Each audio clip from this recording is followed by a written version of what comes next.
ज्योतिर्नमोऽस्तुते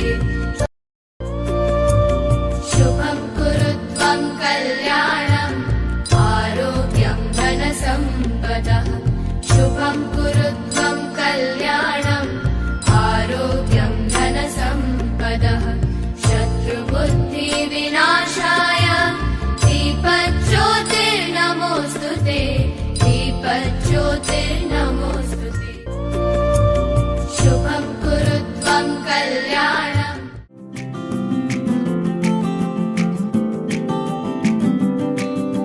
यादों के पुराने एल्बम में छुपा के रखे हैं हमने वो दिन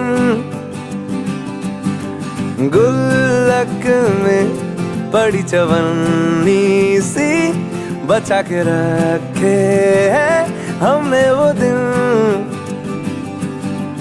ना किसी मंजिल की फिकर थी जिंदगी जीने की उम्र थी दोस्ती और दोस्तों से उधार के दिन थे वो दिन भी क्या दिन थे वो दिन भी क्या दिन थे वो दिन भी क्या दिन थे वो दिन भी क्या दिन थे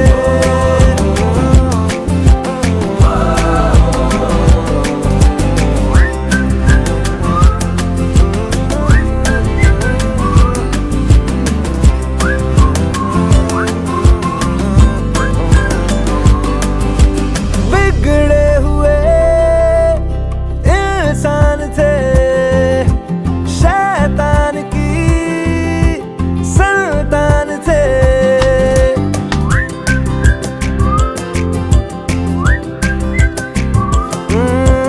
लेकिन ब्रदर जो भी कहो वो यार ही तो जान थे कॉलेज की कुड़ी से करने आंखें चार के दिन थे आए जिंदगी में पहले पहले प्यार के 2 दिवसाची रंगत संगत 2 दिवसाची नाते सर्व माजी विद्यार्थ्यांचं तुमच्या शाळेत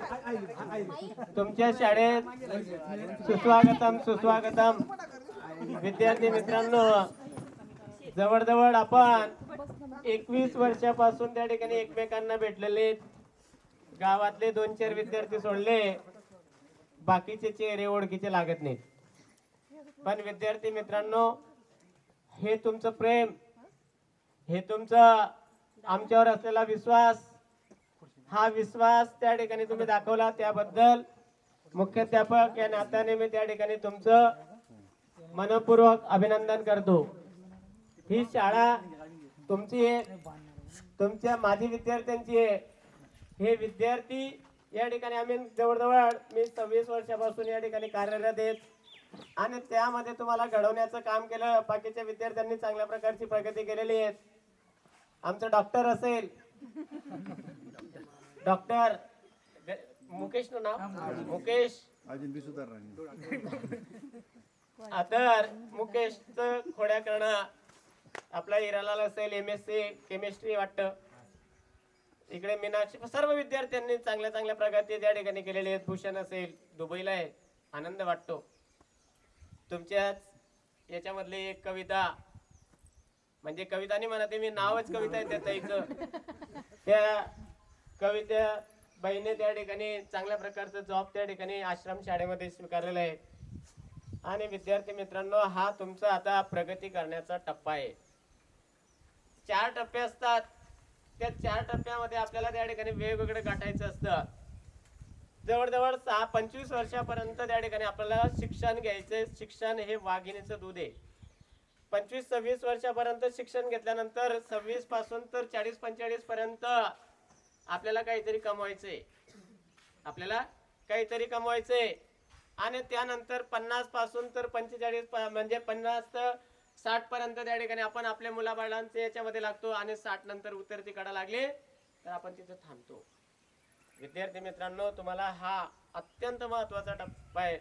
जर तुम्ही या टप्प्यामध्ये तुम्ही प्रगती केलात, तुमच्या मुलाबाळांवर चांगल्या प्रकारचे हे केलं, संस्कार केले, तर तुम्हाला चांगल्या प्रकारचं, कारण याच्यासाठी केला होता असं शेवटचा दिवस गोड व्हावा.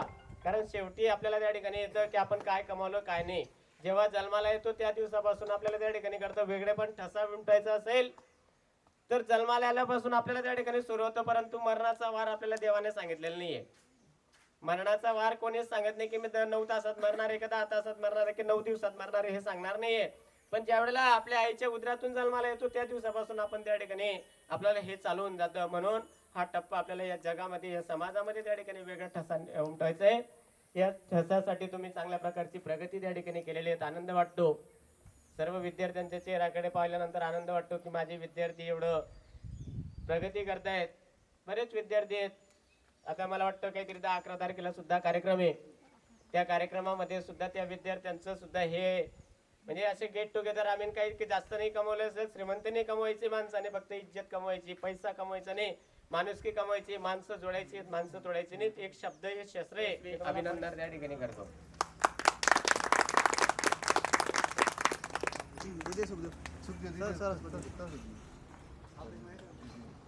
धन्यवाद. 2004-5 विद्यार्थ्यांनी 2 पंख आहे का?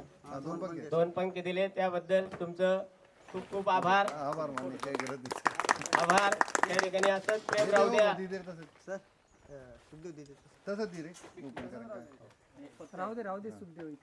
तर असं जर हे मिळालं, शाळेची प्रगती त्या ठिकाणी होती. नाव टाकलेलं आहे ना? हो, ठीक आहे, ठीक आहे. वा, फोटो काढून घ्या बरं.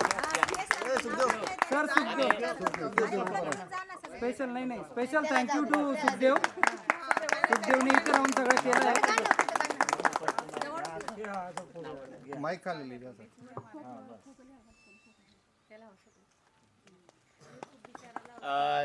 आता माझे विद्यार्थी सुखदेव, त्याला विनंती करेल, तुझं सहकार्य खूप अपेक्षित आहे, कारण आम्हाला रंग द्यायचा आहे वर्गाला. तर रंग द्यायचा असताना तू रंग पेंटर मध्ये एक कलाकार आहे, तुझ्याकडे तो गुण आहे. त्याच्यामुळे इथं फुलने पण फुलाची पाकळी निश्चितच देऊ तुला. मेन पाटावर मारलेलं आहे पहिल्यांदा, आता पोटावर मारणार नाही. तर निश्चितच काही ना काही तुला देऊ. त्यामध्ये आमचं जे 4 रूम असतील किंवा 6 रूम असतील, आम्ही आमच्या पद्धतीने हाताळणार आहेत. मी त्याच्या भावाला पण सांगितलं की आम्हाला थोडस फुलने पण त्याने सांगितलं, त्याचा मोठा भाऊ आहे, त्याने मान्य केलं. सर, तुम्ही जे द्याल ते मी घेऊन घेईल, मी तुम्हाला एक शब्द बोलणार नाही. म्हणजे हा त्याचा भावाचा, त्याचा हा मनाचा मोठेपणा मला त्या ठिकाणी दिसून आला. परवाच्या दिवशीच भेटला की सर, तुम्ही जे द्याल ते मी आनंदाने स्वीकारेल. नमस्कार सगळ्यांना. नमस्कार. माझं नाव भूषण विजय पाटील, मडगावचा. माझ्या वडिलांचा परिचय द्यायची गरज नाही आहे, सगळ्यांना वेल नोन आहेत. तर मी 2004-5च्या बॅचमध्ये ह्याच शाळेमध्ये होतो. आणि माझं या शाळेमध्ये कमीत कमी 4 वर्ष, मी 6वी ते 10वी पर्यंत ह्याच शाळेमध्ये होतो. आणि खूप चांगले दिवस गेलेले माझे. 10वी नंतर वडिलांचं निधन झाल्यामुळे आम्ही मुंबईला शिफ्ट झालो. पण तरीही मी सगळ्यांच्या कॉन्टॅक्टमध्ये होतो आणि सगळेजण माझ्या कॉन्टॅक्टमध्ये होते. स्पेशली सचिन, मोहसिन, मुकेश दादा, महेंद्र आत्ता आला, जगदीश, प्रवीण, आणि मुलींमध्ये फक्त छाया कॉन्टॅक्टमध्ये होती. पण आता सगळे आलेले आहेत, तर असाच कॉन्टॅक्ट ठेवावा. आणि माझा परिचय, माझं मेकॅनिकल इंजिनिअरिंग झालं आहे आणि मी दुबईला 2019 पासून जॉबला आहे. माझी मिसेस पण जॉबला आहे, ती अकाउंटंट आहे. आणि मला एक मुलगा आहे 8 वर्षाचा, त्याचं नाव रेयांश आहे, रेयांश पाटील. आणि इथेच माझं मनोगत संपवतो. धन्यवाद. तुम्हाला काही प्रश्न असेल तर विचारू शकतात. आणि ज्याला दुबईला यायचं आहे त्याचं पूर्ण प्राधान्य, प्रोत्साहन आणि सगळी जी नमस्कार, मी रोहिणी रघुनाथ पवार. मी लहान असल्यापासून रुंदाटी गावातच मोठी झाली. मी 1ली ते 5वी पर्यंत आपल्या मराठी शाळेतच शिक्षण घेतलेलं आहे आणि 5वी ते 10वी पर्यंत मी नूतन माध्यमिकमध्ये शिक्षण घेतलेलं आहे. तर ह्या शाळेने मला एवढं काही दिलंय, जे आईवडिलांनी दिलंय ना तेवढंच मला ह्या शाळेने पण दिलंय. जे की आपले सर आहेत, देवरे सर म्हणा, HR आबा, परत Khairnar sir, RP Patil sir ना, RP Patil sir, SS Pawar sir, PH Pawar sir, परत म्हणजे जे आपले जुने सर होते शिक्षक, KD Patil sir, SS Patil sir, त्या सगळ्या सरांनी खूप छान मार्गदर्शन केलं. म्हणजे जे आमच्या आईवडिला आम्हाला शिकू शकले नाही ना, ते आत्ता जे मी आयुष्य जगते त्यात मला कधीही काही अपूर्ण पडत नाही. कधी काही प्रॉब्लेम आले ना, त्या जुन्या गोष्टी आठवल्या ना की एक हिंमत येते की रे आम्ही काय होतो आता काय आहे. त्यामुळे एवढं बरं वाटतं की त्या शिक्षण म्हणजे पदोपदी सर बोलायचे की वाळूचे कणर गीता तेलही गळे, ते एकदम आठवण येते. जेव्हा मेहनत करतो ना त्यावेळेला असं वाटतं अरे हा ही मेहनत काहीच नाही, आम्ही काय होतो. म्हणजे असं होतं की आम्हाला स्वतःचं नाव बोलता यायचं नाही, ते सुद्धा आम्हाला सरांनी शिकवलं. नाव बोलण्यापासून तर आमच्या म्हणजे जे आता संसारी पण जीवन आम्ही जगतोय त्यात पण आम्हाला खूप हेल्प होते त्या गोष्टींची, की कधी हारायचं नाही. कुठलीही परिस्थिती आली तरी लढायचं, प्रयत्न करायचे, पडायचं, उठायचं आणि धावायचं. त्यासाठी संस्कारी जीवन पण खूप छान चाललंय, त्यामुळे कधी काही प्रॉब्लेम येत नाहीये. तर मी राहते मुंबईला, वाशी नवी मुंबई. माझे मिस्टर आहेत फार्मा लाईनमध्ये, ते स्टोअर मॅनेजर म्हणून आहेत कंपनीत आता. आणि मला 2 मुली आहेत, एक लावण्या, एक लिशा. लावण्य आता कराटेमध्ये बऱ्यापैकी रेस करते, म्हणजे तिचंही प्रगती चालू आहे त्यानुसार. आणि लिशा आहे ती 2रीला आहे. तर त्यामुळे मुलींनाही मी तेच शिक्षण देते की मेहनत करत राहा, कधीही मागे हरू नका. जे दिवस आम्ही काढले नाहीत ना त्याप्रमाणे तुम्हाला खूप बेटर जीवन मिळत आहे. आम्हाला परीक्षेला फीला पण पैसे नसायचे, बऱ्याच वेळा तर सरच भरायचे पैसे. बऱ्याच वेळा परीक्षा होऊन गेल्यानंतरही आम्ही परीक्षा फी देऊ शकत नव्हते, पण सरांनी कधी आम्हाला वर्गाच्या बाहेर नाही काढलं. आता जर तिकिटाला पैसे नसले तर बसमधून कोणी उतरून देईल, पण आमच्या सरांनी आम्हाला कधीही बाहेर काढलं नाही. पेपर नसला ना, पेपर झाल्यावर म्हणजे परीक्षा फी कधी पास नापास कधी होईल ते तर माहीतच नसायचं. आणि सरांच्या शेतात जायचं हे आठवण असायची. हे तेवढंच खरं आहे. आपण 10वीच्या परीक्षेच्या वेळेस मला अशी कंडिशन आली, अपेक्षेचा खर्च सरांनीच आणून दिलेला आहे आणि दहावीत असताना मला परीक्षे फीलाही पैसे नव्हते. HR आबांनी माझे पैसे भरलेले, मी ते कापूस वेचून पैसे फेडलेले आहेत. ते मी आजच्याही मुलींना समजावून सांगते की आम्हाला काय होतं. आता तुमच्या आईवडील तुम्हाला शाळेपर्यंत पोहोचूच देत नाही, त्याच्या आधी तुमची फी जमा असते. आणि आम्हाला हे उत्तर ऐकायला मिळायचं की मुलगी आहेस, मास्तर येऊन कुठे जाणार आहेस, तू कुठे आमली ती देवा असे दिशी तर नवराले दिशी आमले काय भेटावशे. म्हणजे 10वीनी परीक्षानी फी जरी मागणी राहिली तरी 10 वेळा भीक मागणी पडे. स्वतः जाणं पडे, वावरमा जाणं पडे. हो, वावरमा जाणं पडे. म्हणजे सकाळी 7 वाजता यावा ना, 9:30 गुल. शनिवार रविवार तर शाळा आणि मुंगे शेंगा थोडा टाइमले तर म्हणजे 2-3च परे राहायची शाळा बाबा. ते चुकून सापडी घ्या.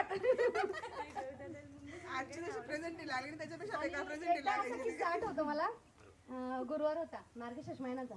आम्ही सगळ्या मुली ना चहा प्यायला निघून गेलो. ग्रुप होता आमचा, आम्ही सगळे चहा प्यायला चालले गेलो. आणि दप्तर सगळे पुस्तकं शाळेमध्येच होते जमा. मुलं सगळे शाळेत हजर होते आणि आम्ही गायब होतो. म्हणजे सुट्टीनंतर सगळ्या मुली गायब होत्या. हा नाही, इथंच होती. आणि नेमकं HR आबा सर होते का RP पवार सर होते. त्यांनी बघितलं, बोले हा येऊ द्या चालेल, काही हरकत नाही. आमचे दप्तर जमा केले, आम्हाला अर्धा तास बाहेर उभं करून दिलं. आणि दप्तर घेतल्याशिवाय घरी कोण जाऊ शकत नाही. चहा प्यायचंय ना, गुरुवार आहे ना, मार्गशीर्ष महिन्याचा गुरुवार. आम्ही प्रत्येकाच्या घरी जायचो पुस्तकं घ्यायला. वाचायचं कोण नाही, वाचायचा जाम कंटाळा. अजून पण डोळ्यासमोर पुस्तक आलं की झोप येते. आणि सरांचा एक शब्द मला कायम आठवण येते त्या ठिकाणी. अजूनही मला आठवण येते त्या शब्दाची. आणि RP पवार सरांनी एकदाच मला पाठीत बुक्का मारला होता इंग्लिश. अर्धा तास मी बोलू शकले नव्हते. दिवस आठवतो. म्हणजे असे होते. आणि त्यावेळेला असं नव्हतं की मुलगी आहे तिला का मारावं, तिला का ओरडावं, हा विषय नव्हता त्यावेळेला. म्हणजे आई वडील कधी विचारायचे नाही. आणि 11वीचा विषय होता. जेव्हा 10वी सोडली ना त्यावेळेला तर खूप मोठी खंत होती की मी 10वी सोडली, आता मला काहीच नाही करता येणार. कारण फॅमिली ते अलाउच नाही करायची. पप्पांना काही गरज नव्हती, त्यांना फक्त मुलगा शिकवायचा होता. मुलींना शिकवण्यात त्यांना काही इंटरेस्ट नव्हता. मला 11वीचे पेपर होते, मला माझ्या मावशीच्या मुलीच्या लग्नात पाठवलेलं. माझे पेपर राहिलेले आणि नेमके देवरे सर घरी आले. मला रडायला आलं त्यांना बघून की मी 11वीची परीक्षा नाही देऊ शकली. जे 10वीत घडलं ते 11वीत नाही घडत आहे, कारण माझे सर नाही आहेत. जे माझे नूतन बांधविकते सर होते ना ते नव्हते मला सपोर्टिंगला, की त्यांनी मला शाळेची फी भरली असेल किंवा माझ्या अपेक्षितांची फी भरली असेल. ते फेडले नाही फेडले तो मागचा विषय. पण जे वेळ होती ना ती त्यावेळेला पण मला देवरे सरांनी त्यावेळेला मदत केलेली. 11वीला असताना त्यांनी मला घरी पेपर आणून दिलेली लिहायला आणि मला पास केलेलं. म्हणजे ते त्यावेळेला मला त्यांनी कॉपी करायला मदत केली हे नाही, पण मला पुढच्या वाटचालीसाठी मार्ग दाखवला की हारायचं नाही. आईवडील तसंच आता पण आहे. आता पण मिस्टर पण तेवढाच सपोर्ट करतात आणि मी तेवढी हिमतीने उभी राहते. आता मी ब्युटिशियन आहे मुंबईमध्ये. सलॉन ॲट होम देते, म्हणजे घरी जाऊन सर्व्हिस देते. पण असे मोठे मोठे क्लायंट आहेत ना, पण त्यापुढे मी कधीच हारली नाही की मी जाऊ शकत नाही, मी बोलू शकत नाही, असं कधीच झालं नाही. की असं वाटतं की नाही ते दिवस काढलेत ना तर आत्ता हे दिवस निघतील आणि चांगलेच. आता तर खूप नशीबवान आहे की मला खूप छान मिस्टर मिळाले, त्यांचं कुठलंच बंधन नाही आहे. त्याबद्दल मी नशीबवान आहे. चालेल, धन्यवाद. मला खूप बरं वाटलं आपलं गेट टुगेदर झालं. माझं नाव वर्षा ज्ञानेश्वर पाटील. आधीचं नाव हे होतं, आताचं नाव वर्षा किशोर पाटील चेंज होऊन गेलं. तेव्हाचं नाव खूप वेगळं होतं. त्या शब्दाच्या मागे राणी होती. आणि राणी होती, आगू होती. खूप मस्ती करायची. आता ते दिवस नुसतं आठवण बी केलं ना तरी डोळ्यातून अश्रू येते. असं वाटतंय खूप काही बोलावं पण बोलू नाही शकत असं होतंय.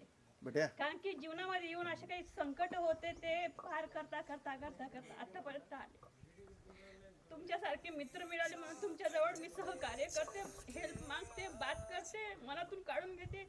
असंच माझ्या बरोबर राहत राहा, मला सपोर्ट करत राहा आणि जे असेल मला हेल्प बी खूप करता तुम्ही. न काही देता पण शब्दाने जे काही हिंमत देता ना ती मी आयुष्यभर पकडून ठेवते. कारण की जीवनामध्ये जेंट्सची गोष्ट वेगळी असते आणि लेडीजची गोष्ट वेगळी असते. आई वडील सोडून दुसऱ्याच्या घरी जाणं म्हणजे खूप मोठी गोष्ट असते. आणि आता ते तेव्हा नाही समजत आपल्याला. तेव्हा ते तरुणपण असतं, फलगडपण असतं, बोलायचं नाचायचं, जिथं जायचं तिथं जायचं. विचार नसतो तेव्हा पोटामध्ये की मला पुढे काय होणार आहे, भीती नसते. पण जेव्हा आई वडिलांचं घर सोडून आपण दुसऱ्याच्या परक्याच्या घरी जातो ना तेव्हा समजतं दुसरं जीवन काय असतं. मुलांचं कसं ते एकच ठिकाणी राहून ते वावरतात, तेच त्यांचं गाव असतं, तेच त्यांचे आई वडील असते. आपले आई वडील चेंज होऊन जातात, आपले आई वडील वेगळेच होऊन जातात. पण मला खूप काही असं बोलावं असं वाटतं, पण प्लीज मला असंच तुम्ही शेवटपर्यंत साथ द्या, माझ्याशी बोलत राहा. हिम्मत तर तुम्ही देताच. माझं नाव मोहसिन अकबर नाहवकर. आता मी जे बोलतोय तुम्हाला, ज्यांना ज्याची सक्सेस स्टोरी सांगायची असेल त्यांनी सांगावी. ज्यांचे फॅमिली मॅटर आहेत तर ते नाही पण त्यांनी सांगितलं, त्यांचं नाव पण सांगितलं तरी चालेल. कारण की कसं माहिती का, प्रत्येक माणूस बोलताना मग कोणाच्या मनातलं असं म्हणजे सगळेच माणूस सगळ्याच गोष्टी सांगू नाही शकत. आणि हुशारीवर जर कोणाला जर सक्सेस भेटला असतं तर आपल्या याच्यातला ज्ञानेश्वर होता. बरोबर आहे, नशिबाचा भाग येतो सक्सेस भेटणं नाही भेटणं. नाही जो तो हुशार म्हणजे हुशारीनं टक्केवारीनं आणि त्यांनी सक्सेसनं काहीच असं मोजमाप नाहीये. आता ते डायरेक्ट काय राहिनी मग सांगा तुम्ही का मला आपलं 33 पोरसनी बॅच होती. 33 मध्ये 13 पास होईनतात. 13 मला बी नंबर लटकी जायला होता. मला मोजी माझी 48-66 पडेल होतात. एक रिअल बात आहे. मी जे बी सांगी राहू तो आठून नाही सांगी राहू, मी आठून सांगी राहू. आठली जी कलाकारी आहे गेट ना तिकडे तर 48-66 होतात. 11वी ऍडमिशन लहान टाइमले मन वडील फॉर्म लावणार त्यांना मग 3 ऑप्शन होतात भाऊ, आर्ट, कॉमर्स, सायन्स. काय लेस ते झालं डेअरिंग नि बेरिंग सायन्स लिहिलं. मग किती ऑप्शन होतात भाऊ, एक ग्रुप लेस, 2 ए ग्रुप, बी ग्रुप, बायोलॉजी, मॅथ. काय लेस आणखी डेअरिंग नि बेरिंग दोन्ही लिहित आपण म्हणजे त्याला 70-75 डिस्टिंक्शन वाला, 85 वाला त्यासाठी आया नाही. आणि तू दोन्ही ग्रुप लिहस म्हणतं लिटावत नाही आता एकले काय सोड